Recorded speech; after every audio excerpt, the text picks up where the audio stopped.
This project has allowed for the opportunity to take a fresh, modern approach within a historic structures and set a new design standard of excellence commensurate with the academic prestige of the Smith Institute. This building was built in 1904 and 1905, and it was originally built as the Orange Union High School main administration building.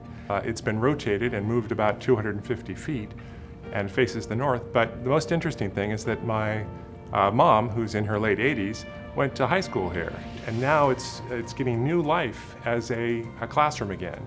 Wilkinson has been part of Chapman's inventory for the last 65 years plus, and during that period of time there have been several projects associated with the building in the last 10 to 15 years. The first being in 2003, it went through a structural upgrade to bring the building up to a more seismic level that it's at.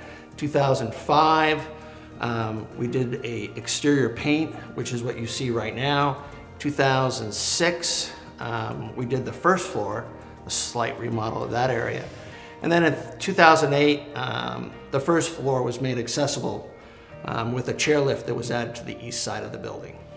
We were able to maintain the historical integrity, at the same time take into consideration the needs of the modern university. So the areas that were immediately brought into attention was, one, the accessibility by adding an elevator, two, making it fire life safety by adding sprinkler systems, which was extremely difficult to say the least.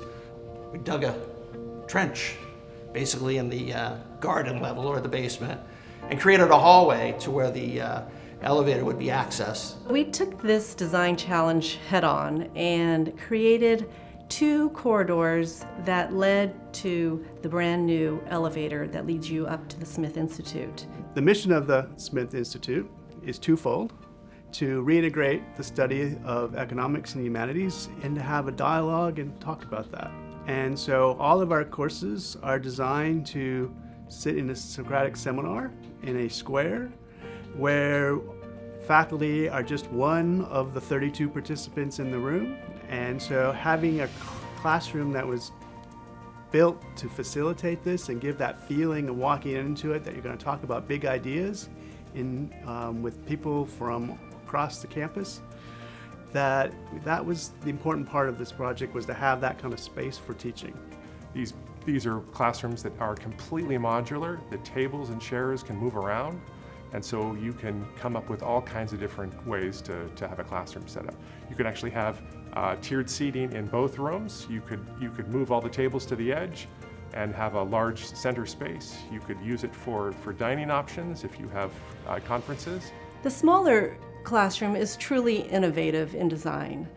It had to serve so many different functions. As a result, the furniture had to be flexible and movable and easily reconfigurable by both students and staff. Space is meant to be social and to integrate the social part and the academics of it. We added mobile power units with USB ports where normal outlets were hard to reach.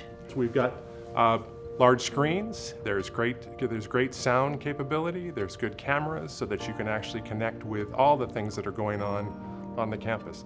It's really wonderful because you can have some people in class and some people distant, and you can kind of draw them together in this great space. We really tried to find a balance between the flexibility and the need for what we saw as ever-changing, rapidly changing technology, and creating a space that students and faculty would love. This space will allow us to have conferences over the weekends and have a nice formal room for that, and then kind of convene to the other smaller classroom for coffee and further conversations. Best thing about this building is it was taken down to the bare studs and to the open beams. So we could put in any of the conduit we needed, and we overbuilt in terms of the need for our conduits so we could run for the future. It's wired for the next 30, 40 years. The historic stairwells and corridors were transformed. We utilized natural light, glass enclosed offices, and modern finishes that are truly Chapman. Upon arrival to the second floor of the Smith Institute, your attention will be quickly drawn to the red ceiling above the reception area and down the south side of the corridor leading into the classrooms. This was truly a team effort. Right from the start, Professor Bart Wilson presented us with a vision of how the space was to be used. The geometric carpet pattern in varying shades of dark gray and black, accented by a bold stripe in red, is shaped around the perimeter of the space, and it brings energy and movement into the corridors, while the light gray color of the carpet in the same pattern in the private offices bring calm and quiet. The general contractor was a new firm that we started using. The name of the company is Visioneering, and the team leader for that company is John Parker. And then internally, it was project managed by Jim McInerney. The architect on the project was Troy Aday. Internally from campus planning, Justin Kerfoot was leading the cause on his part, assuring that the design and the architectural integrity of the building was still being maintained as we went through the project itself. This old schoolhouse, carefully renovated, is now a warm, welcoming, and sophisticated new home for the Smith Institute, and meets all the expectations of new higher education learning spaces and faculty offices.